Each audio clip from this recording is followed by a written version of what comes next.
saya memperkenalkan diri. Nama saya Freo Hasintongan Situngkir. Saya bersekolah di SD Santo Antonius II Medan. Saya akan menceritakan cerita rakyat yang berasal dari Sumatera Utara yang berjudul Asal Usul Danau Toba yang dikarang oleh Reynaldi Dewangga. Pada zaman dahulu, hiduplah pemuda yang rajin, tangguh, dan gigih.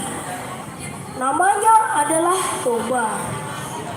Toba bekerja sebagai petani di ladangnya.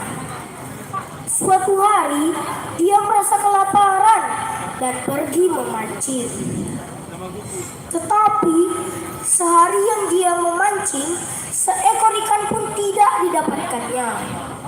Dia pun mulai merapikan peralatannya dan ingin pergi pulang.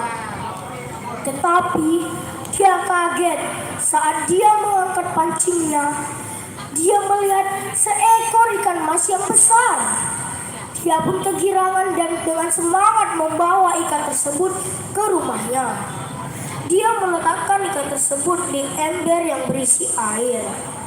Dia pergi keluar rumah dan mencari kayu bakar untuk membakar ikan mas tersebut. Saat sudah terkumpul, dia menyusunnya di halaman rumahnya dan menyalakan apinya. Tetapi dia kaget melihat bahwa ikan emas yang dia tangkap tadi sudah tidak ada. Hanya ada keping-kepingan emas. Dia pun mendengar suara dari kamarnya dan berlari ke kamarnya. Dia melihat ada gadis cantik yang sedang bercermin di kamarnya.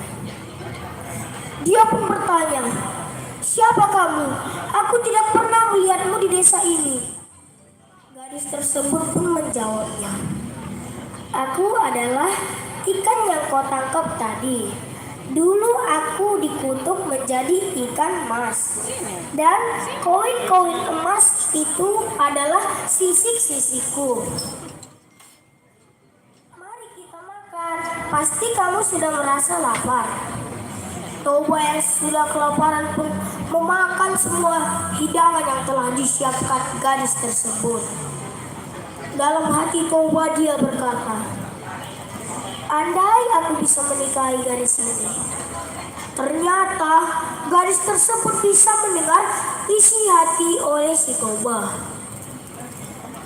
Gadis tersebut berkata kepada Toba, "Aku bersedia menjadi istrimu, tetapi dengan satu syarat." Toba pun menanyakan hal tersebut. Syaratnya adalah Toba tidak boleh memberitahu ke siapapun asal usulnya yang berasal dari ikan emas. Toba pun berkata, "Oke, aku akan bersumpah tidak akan memberitahu ke siapapun asal usulmu." Mereka pun menikah dan hidup bahagia. Toba semakin hari semakin giat bekerja untuk memenuhi rasa kehidupannya. Mereka pun memiliki anak yang diberi nama Samosir. Samosir adalah anak yang nakal dan tidak mau mendengarkan nasihat orang tuanya. Suatu hari, Toba berkata kepada ibu Samosir, "Kamu tidak boleh terlalu memanjakan anak kita, Samosir." Lalu ibu Samosir berkata, "Sudahlah Toba, nanti saat anak kita sudah beranjak dewasa, dia akan menyadarinya."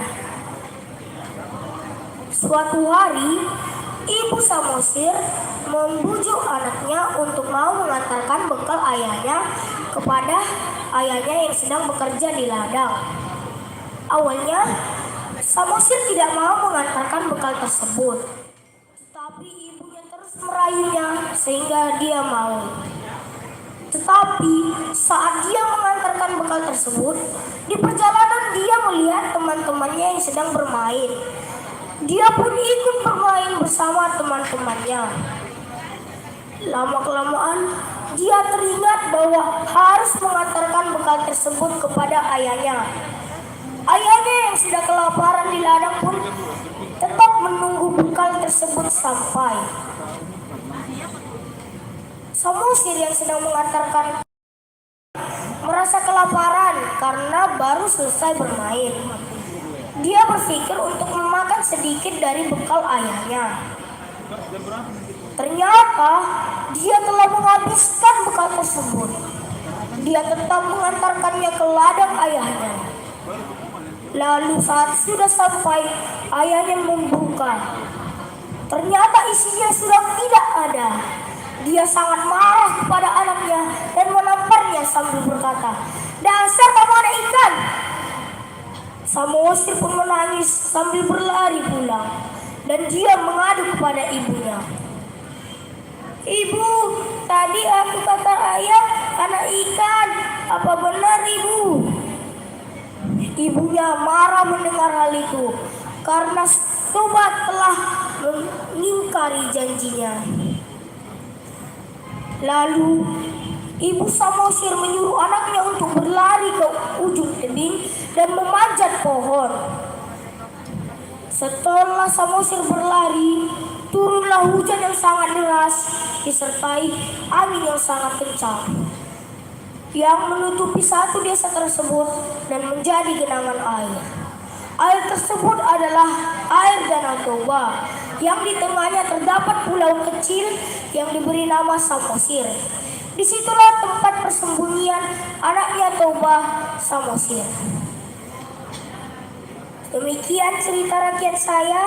Terima kasih.